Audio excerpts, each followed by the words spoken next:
Welcome to the PAPAJO Patreon show. Papa Joe knows I am your host, Papa Joe, and I am joined with Clint Westwood today. How are you doing today, Clint? Not too bad. I'm rushing around as usual. That's kind of what we do as parents. Always something to do. Yeah, brother, that's exactly right. I've been job this, job that, this, that, the other, and then I've got family stuff going on too. So it's very, very crazy. Very, Oh very yeah, crazy. it is. It's nuts. Yeah, literally. What was it? I mean, literally, it's overused, but I mean, it happened. It was like exactly 4:30, and it's here I am. Boom. Yep. Nope. Walking in, start it. Let's go. All right. That's the way it works, man. You know what? That sometimes makes the better shows because you show yourself that you really are a real person. Some of these people out there in these things, they're like, Oh man, they're off in La La Land doing all this production stuff. Yeah, crazy stuff. I know. I hear you. I'd like to do it live. You'd ask me, so well, do you want to do it recorded? Which would have worked out better probably because timing wise. But I'm like, no, I want to do a live one. I like doing it live because it is what it is. It's a lot more fun. Yeah, it is. It's real. I need to get set up with the space like you've got there at some point. Whenever we get another location, find another house. I've been trying to find that for a while now. It doesn't exactly work out so well. Not right now. It's not easy right now with the housing market the way it is, and it's rough. Yeah, we've been looking for going on 3 years now, and the prices have done nothing but go up. Nothing but go up. I know. You're like, okay, at some point this has got to roll over, right? At some point. And it doesn't. I mean, you remember though. I mean, you remember back in 2008, before that even, because it was really after 9/11. I mean, you got George Bush out there saying, oh, be a good American, go out and spend, shop, and then the Fed comes in and starts lowering rates and throwing all kinds of money at the housing market, pumped it up. And I mean, I remember because at the time I still am, but my company's based out of Florida. They always wanted me to move to Florida. And I've been with them since 2002. So back in 2005, they're like, oh, come on down, look around, find something, So I go and look, and I'm like, I can't afford any of this. This is ridiculous. And it was just blown up. And they're like, oh, no, it's the best time to buy ever. They're not making any more land. The same old BS. Yeah, all that crap that they keep saying, and in 2005 was ridiculous. And I said, it's going to crash. It cannot be sustained. It cannot keep going like this because wages aren't keeping up. Right. And so 2006, yeah, exactly. You saw it in 2006. It's and then 7, and then 8, and straight down 2009. It was just decimated. Just horrible. My wife and I bought our first house. I want to say it was 2013, I think. So it was right on the uptick of everything else. So we saw that happen. We're like, oh, we're gonna do that again, and we're waiting. I know. And we're still waiting. but see, you couldn't foresee how bad they were going to get, what they were going to, as much as they would print. I mean, they've just gone off the freaking deep end, with the COVID stuff. I mean, they're just like, oh yeah, we got to fight this. And they're just, it's an excuse. It's their new war, Yep. And they're just printing like crazy. Yep. What is it? Since the inception of the Federal Reserve till 2020, they printed 20% of the current supply. 80% of it was printed in those 2 years. We're going to talk about that on the show here a good bit. So, you almost double the current monetary supply. So what do you think is going to happen to houses? Okay, so if you've got 80% more of what you had before, well, houses are obviously going to go up 80%, and they actually get, more. They exactly more stock market, because that's where the money gets funneled into stock market, college loans, which is an absolute joke. The only reason it's so much is because the government backstops all of it, and that's why the price goes up. And then housing, of course, because that's how they give out loans. Oh yeah, sure, sign this. Here's 30 years. No, here, how about a 40-year mortgage? Why not? Yeah, make it jump out. Yeah, no, dude, we've been trying to figure out what this is going to look like for us for a while, and and it's like that. It comes back to all the inflation stuff I talk about. People don't realize what the general population, we do, right? The general population doesn't get it. They don't get what that does. They're not taught in school. I was home educated. We're home educating our kids. My wife's home educated. We were taught differently than people that went to even private schools and stuff. And when it comes down to it, like our thought process around stuff, that critical thinking thing that just doesn't exist in schools anymore. Like, that's it. Just one of those. Okay, what's happening? Where are we going? You dig in the background. You start digging. You're like, holy crap, dude! Man, I know. It's a mess. It really is, and you're right. People underestimate, how bad it is. And I had a conversation. I was at the eye doctor yesterday, and the lady who was there, with the glasses and everything. Oh, do you want to get some glasses? Because I'm at that point where I need to get glasses again. Hey, I got mine for when my eyes hurt. I know, and see, that's it. All All the driving I do, I'm like, the road signs are getting harder to read. I'm getting too close. If I didn't have technology, I'd have had glasses by now, but the maps tell me where to go, so I'm usually okay. Take the right, go right. I'm like, okay, Yep. go, because I can't see. So we were just talking, and she said, "Yeah, we've got this snowstorm coming up, which is going to kick in any time now. We're going to get like a foot of snow here, Holy cow! in the next 2 days. Yeah, we'll be fine. Yeah, I'm set. I mean, I'm ready to go. So awesome. I'm not worried about it. No, but yeah, I'm just sheltered in. But she's going out Sunday night. She's like, "Oh, I wanted to go to the store and stock up on everything." Well, a lot of the shelves, she said she couldn't get what she wanted. They had hamburger on sale, and it was like $3.50 a pound, but you had to buy 3 pounds of it. So I said, "Okay, that must be a good deal." I don't know. I don't shop for it. So she said, "But there's none there." She couldn't get it. It was on sale, but you couldn't get any of it. Oh, yeah. So, and we started talking about, the price of things, and she started talking about lenses in the eye doctor business. There's a certain bifocal lens they can't get. Yeah. So it's not affordable. So you got to pay instead of a $5 lens, now it's like over $100 for the other alternative that they have. And they don't know when they're going to be able to get the cheaper one again. And we just, just listening to her talk about the cost of things, and of course I get into the inflation side of it, and hey, we don't have sound money. This is what happens. You don't have anything backing it up, and they're going to keep creating more of it. It's going to keep getting worse. And, people see it, but you're right. They can't make that connection. Right. They don't connect what the cause is. Right. They don't sit there and they don't realize that it is literally, it's not necessarily just the government. It is literally the banks. Mm-hmm. Yeah, fractional reserve banking. When people actually understand how that works, holy moly, that is. I will never forget the first thing that went my first introduction to the major rabbit hole stuff was The Creature from Jekyll Island, and that is something I tell everybody you need to read. It is like required reading, and one of the things that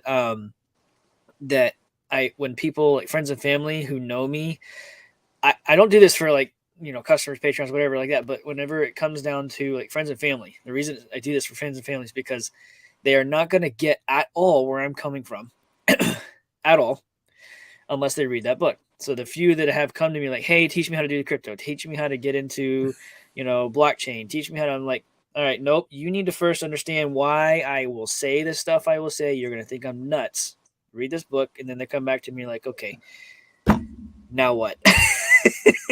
Let's talk. I mean, it really is.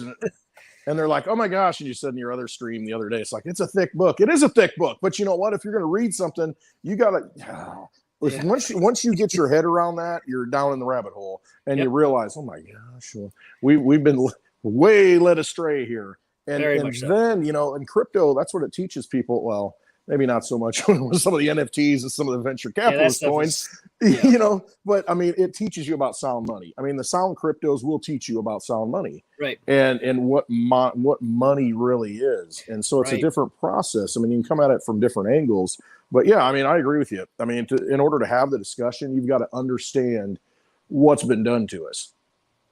If you don't know where you've been, you're not going to know where you're going. History will inevitably repeat itself for those who don't know it. I know it. And we go through these cycles, and here we go again, debasing the money. And it's repeated over and over. A long time ago. The money was debased forever ago.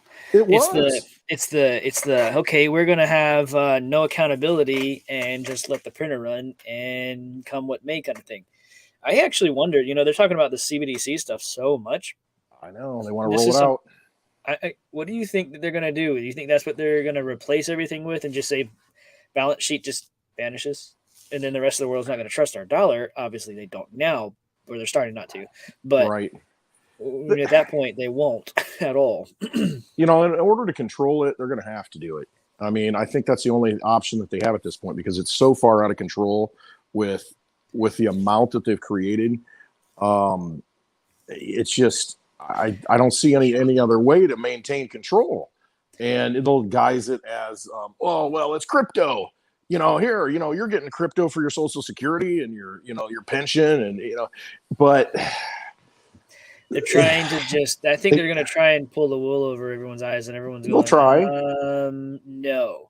It's just like talking on the earlier show, you're paying your taxes and stuff like that. They're going to try and trick everyone into this. I know, and it's like, I mean, so okay, they come out today, and I saw the big news story. Now they're breaking it. Oh, $600, anything $600, or less or more. If you're using Venmo or PayPal and receiving payments for goods and services, now we're going to track it and get you a 1099. We're going to trace, and all this stuff. And it's like, okay, if you think back, well, that just.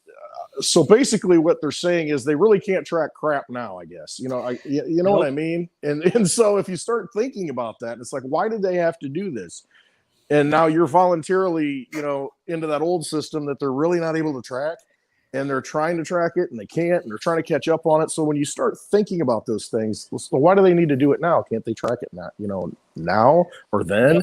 Yep. No, yeah, it's one of those. It's too much. Yeah.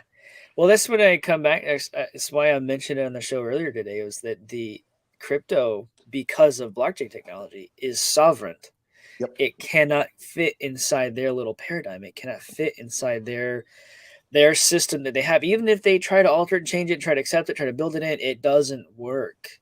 Even if they go build a net new one to try, which is what they're doing with the CBDCs, if they go build that, that's still not going to work, because it's still just a digital fiat currency, because there will be no capped supply. Correct. And they'll control it, and they'll shut it off, and they'll put time limits on it, and they'll do all these things. But like you said, okay, say they want to bring the hammer down, and they're going to make an example out of a cryptocurrency. They're going to, go after miners that mine Bitcoin and say, you need to have a license. It's going to cost you, millions of dollars to do it, to be licensed. You know what I mean? They're going to try doing stuff like that. Okay, well, guess what? That's why you got, again, look at all the coins that have been forked out of Bitcoin. Okay, so we go and fork it. We take the code, like you said, and what's to stop it? I mean, we'll just jump to another chain and start using that. Okay, come after that, bro. Okay, fine. We're going to go over here and do this. It's software. They can't stop it. They can't catch software. They can't. Yeah, exactly. You go in, you change one phrase that does the same thing, but it's worded differently, and it's no longer inside their parameters. It's that simple. They can't stop this. And I mean, being decentralized like it is, and you get into more of this and you understand it more than I do, is it's so decentralized. If everybody's out mining it, thousands of people around the world, how do you shut that down? You don't. You can't. You can't. Well, there's two ways. You can shut the power off to the world. Right. Then everything else is done. It's over. Then your investments need to be in lead and food. Exactly. And then the secondary thing is to shut the internet off. And even if they did that, I mean, they could. China tried to change their DNS rules on their border firewalls. Mm-hmm. That didn't do anything. Then they tried to do a couple other things with their network stuff, and that still didn't do anything. These people are still doing it. And even today, it's banned. It's not banned. Right. People will set up peer-to-peer networks. People will, there's just no way to stop it. I mean, it's just like trying to stop water, and it's going to find its way out. I mean, really, it is. I mean, water knows its way. Water always wins. It's just the way it is. And you just, even if you hold it, it will evaporate. It will find its way out. You cannot permanently hold it. There's nothing you can do. And that's the realization that I think we as people need to come to. And, that's where the education comes in, and understanding what blockchain is, understanding that it's decentralized, understanding that you hold it, and they really can't say anything about it. Yep. What are they going to do? That's why I started Astro. That's why I started doing the YouTube stuff. I've been in this space so long. I've just finally, someone, I don't remember who it was or what it was, someone figured out that I had the background that I have. And they're like, yeah, you need to start doing this. My wife and kids have been after me to do a show, and family's been after me. So finally, someone actually figured out publicly that I was in it for so long. Yeah. And they're like, yeah, this guy knows. I'm like, oh well. Yeah. Here we go. I got to out myself. I got to get out there now. Yep. No, it's fine. I'm enjoying it. I actually didn't think I would enjoy it as much as I am. And I mean, that's a huge blessing to me. I like this kind of stuff. I love talking to people. You're my first interview, by the way. Oh, cool. All right. Love it. Thanks. First one there. That's awesome. Break the ice. Yes, of course. I can definitely do that. I'm tipping the scales right now. So, I mean, I'll break some ice. You and me both, brother. Boy. I'm going to the gym right after this. So yeah. I worked out today, so I'm good. I'm kind of, I used to work out a lot when I was younger. I was pretty successful. But I got away from it.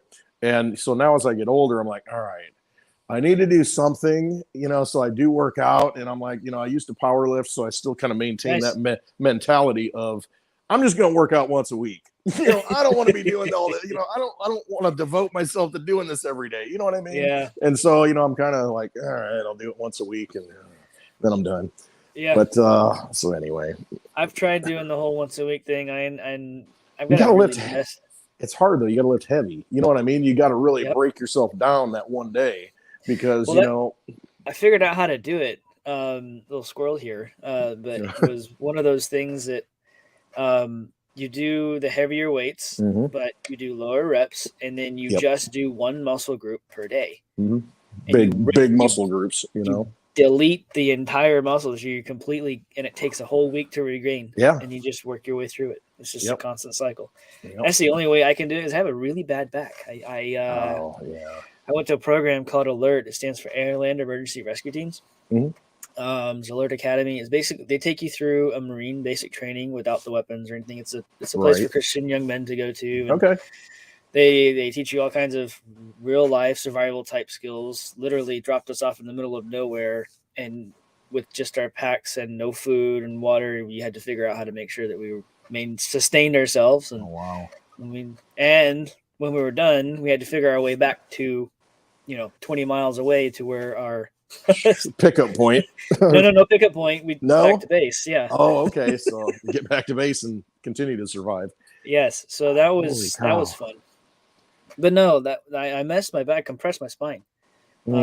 Just a simple, stupid fall. Just went crunch. So ever since then, I have to go work out, or I will literally lock up. Right. I got you. Now around here, and I don't know. I mean, I see it all the time. There's a couple of guys that do it around here. It's called spinal decompression. You ever see anything like that?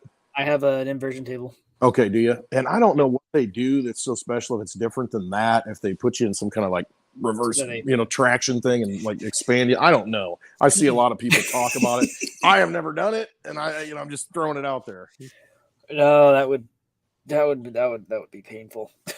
Yeah, there's a Greek myth called the Procrustes. He was like some vagabond, on a well-traveled road, and he had this place. And people, these weary travelers, they would stop there for shelter. And he had a bed.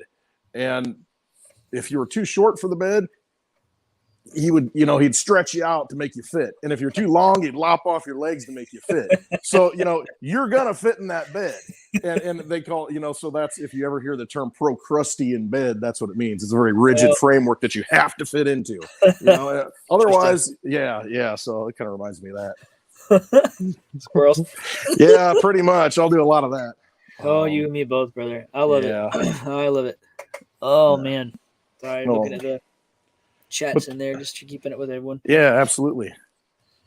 No, but it's great. I mean, that was kind of my story too. I was into crypto. I knew about Bitcoin in about 2013, and I actually bought a little bit of it because Coinbase was starting to sell it. Just started then, yeah. Just then, and otherwise, I don't know how to get it. So, I bought a little bit. When Coinbase came out, I was so excited. Oh yeah, I'm watching it, and my wife, at the time she's pregnant with my youngest daughter, and we're sitting in the doctor's office, and I got my laptop and I'm looking at it, and I'm like, look at this stuff. I mean, just watching it all the time, just going up, up, up. And she said, we should buy some. And I'm like, I don't know, what this stuff is. And, so I bought a little bit. And then, I ended up playing around with it, lost a bunch of coins on different exchanges that steal your money, and stupid coins. Several of those. Exactly. Cripsy.com was the one. Oh, I remember that one. Oh, yeah. I had like 105 dash sitting on it. It used to be Dark Coin, then it rebranded. And I mean, I had a bunch of other coins sitting there that when they took off, Big Vern was the guy that was like the guy running it. And he ran off with everybody's money. I used to do a pooled mine. It was a multi-coin pool where it would auto switch based off of what was most profitable at the time. Okay, yeah. And then I would have it convert to I would send it to Cripsy.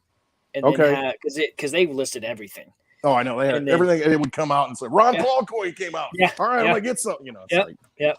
And then I would just have it auto trade into Bitcoin, and I would do that with like the little bitty miners I had, but because back when I first started, it was late 2011, somewhere that I had old servers just sitting in my, I had a server rack. People, the place I was working for, they were going to throw all these, Yeah, run Dell it. pizza boxes away. And it's like there were no ASICs and a Xeon processor back then. That was fantastic. Well, It's like yeah, block after block after block after block, it's it insane. just, and then giving those to friends, let's switch back and forth, stupid exchanges that run. I was just like, oh my word. Everyone's got those stories. It's like, okay, I figured out where the cliff was now. I'm gonna quit walking off of that. I know, right? Well, at the time though, you wanted to see it used. I mean, I you wanted to wanted to see see what it you wanted to worked, see a how it use worked. case. Right. Exactly. I mean, so it didn't have value because nobody No. knew it worked and what it would do, and Right. nobody wanted it. And it's just like, let's just I make it happen, and send a message, and see if it works. right. I will never forget when the first time I saw a schematic, a network topology, whatever, of how the actual blockchain worked. Someone Mhm. on one forum somewhere put it out, and I was like, "Holy crap! This is gonna solve real world problems down the road. This is great." Yeah, and when you have that awakening moment, and that's what it takes, it's what we talked about earlier. Read the creature from Jekyll Island. Whatever that awakening moment is, when you realize, oh my gosh, this is like Mhm. something that we've never had before, and this Yep. is this is like mind blowing. I'm all in, and Yep. you're just like, I'm going all in because Yep. there's no other way, and Back. everything's broken. This works. Yep. I'm going. Yeah, and my I did that for a little while. My little one started coming along, and there's a whole story we could talk, over drinks or something sometime for Yeah, that one. right.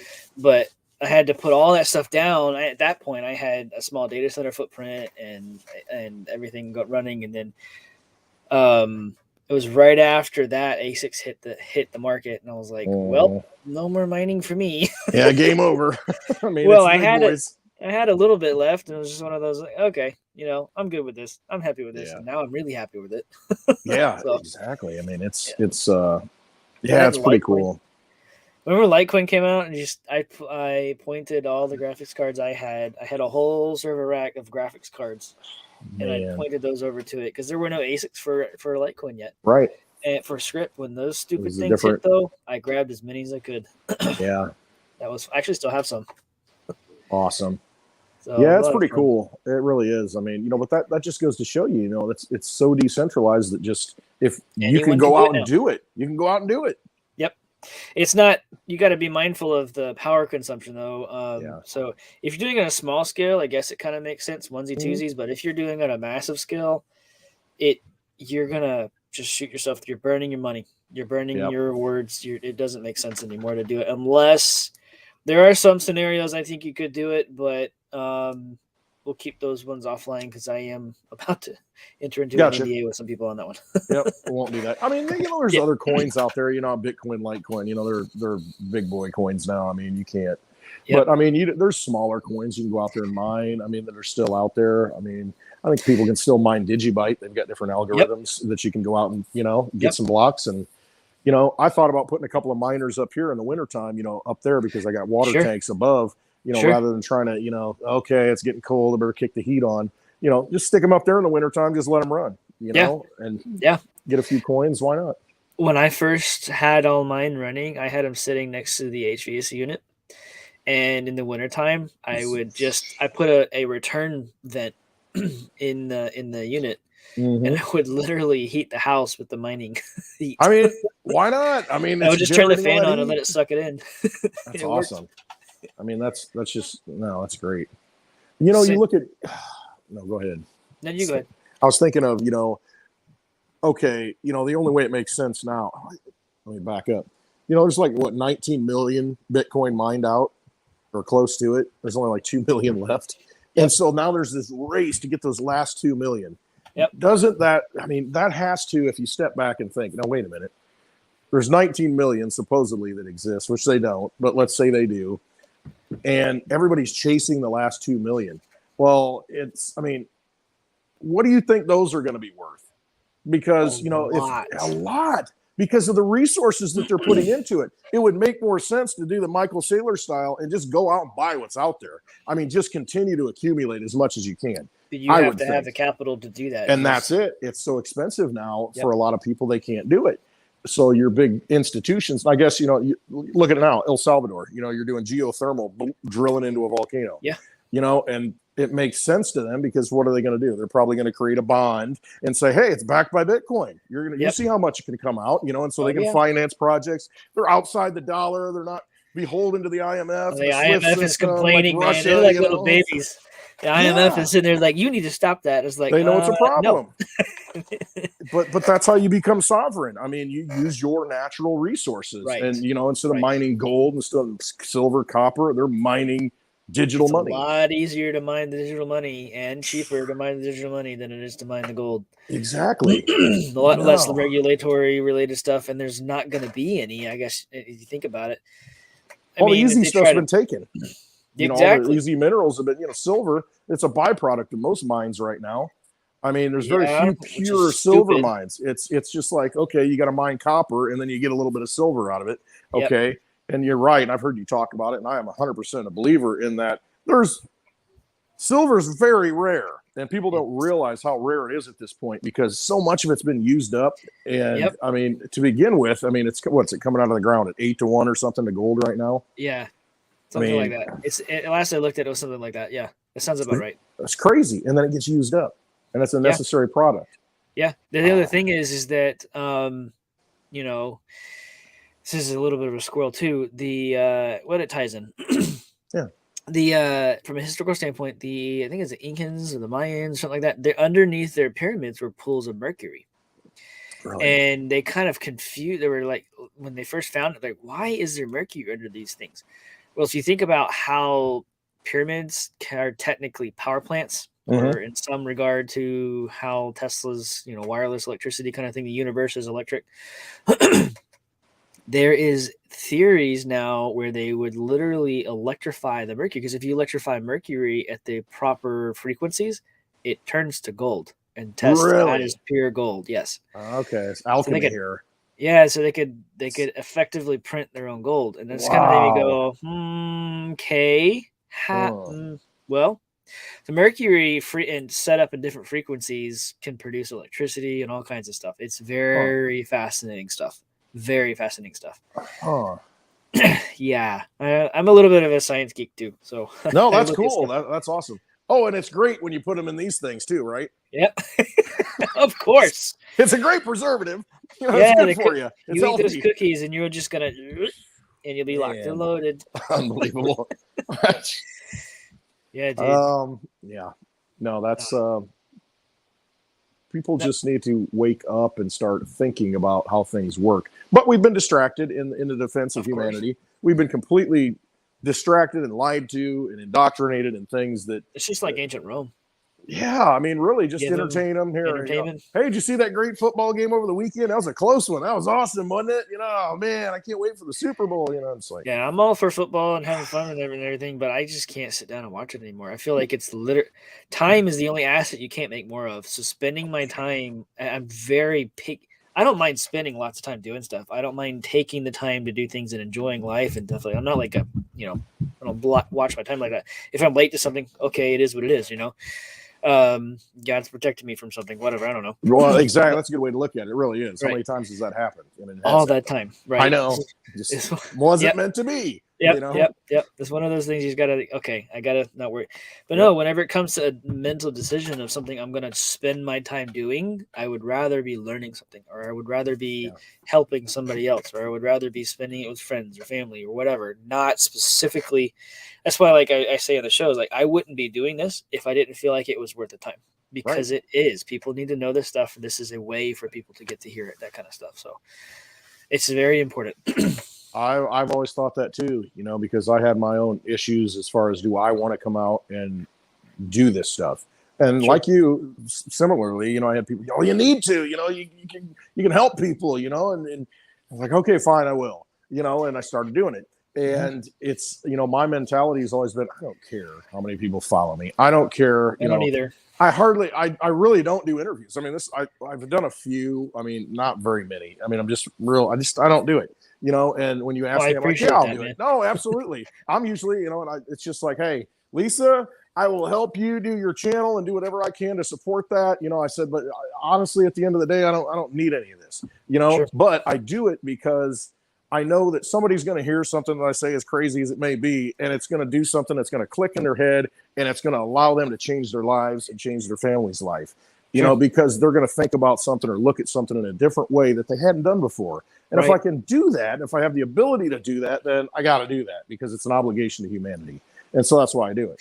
That's the way it feels for sure. Right. And Eva White just put up here, I'll pull it up, that is something for sure to remember there. Thank you for that, Eva. It's very, very precious to see that. Thank you. It is, Eva, because that's it's so true though. I mean, you have to, I can't go through life not having done it, knowing that I had something to offer. Right. And so it's, if it's only one person that gains from it, you know what? Good. It's one of those, exactly. It's one of those things that I look at and I go, God's given people like us that, that download of what's going to happen with this stuff and how it works and stuff like that. And you watch, and I've been watching for a while at different companies, people, individuals look at families, whatever, look at this stuff. And they're like going down this path. And it's like, no, that's not how that works. This is, and then you show them, you're like, well, why are they saying this? It's like, I don't know. They don't, I mean, I want to say they don't know what they're talking about. Maybe they have another point, but that's not how it works though. From a fundamental perspective, this is how it works. Yeah. And you basically want people to see the truth rather than, being deceived, and that's the way it's been. We've just been deceived our whole lives, and they've stolen our energy our whole lives. Man. And I mean, the best years of many people's lives have been just, stolen from them. And, and they've done it for the most part. My big thing was I knew everything was screwed up. I've always known it since the day I was born. And I'm like, okay, what's the problem and what can fix it? That's always what it was. What is the one thing that if you could get around it and what would fix the most problems? And it came down to the money to me. The money is the most corrupted thing that there is, and it touches everything. So if we can fix the money, we fix so many different things. It does. It's the root. It is. Scripture says that the love of money is the root of all evil. There's a reason for that, right? Absolutely. If you go back even deeper and read the book of Enoch, you realize that those who are really behind this mess are actually really deep in evil. It is a mess. It is legit bad. So yeah, the money that they've done, the stuff that they've done, was it Nathan Rothschild who said, "I care not who creates the laws as long as it doesn't matter. Just control the money." They knew it. Because they knew exactly what they were doing. Exactly, they knew. It's everything. It doesn't matter who's in charge. I mean, think about it. They created a couple $1 trillion, just recently, and so you've got 100 senators. I mean, it doesn't take that many people. It really, one guy in the White House. It really. You don't have to buy off that many people. No, you really don't. No, it's not that hard. And what did I saw the Rothschilds' supposed net worth as a family is like 500 trillion or something like that. Some stupid number. Ridiculous number. You can pay for anything and anyone. They own everything. And that's pretty much. I did a show on the Patreon a while back about who owns what, and you could see the different companies. And then you go look into those companies. There's like 5 or 6, or maybe 7 that own everything. Go look at who owns those. And it's a spider web. And they're not on the Fortune 100 list. They're names that don't come up, and permanently remove themselves. I know. They own that. It's because they're beyond, they see themselves as beyond reality, I guess, or beyond anything that can be classified. They're just, they don't, it's almost like they're not human, right? You think? They've sold their souls to the devil. Let's put it that way. Yeah, absolutely. Very much so. Absolutely. So.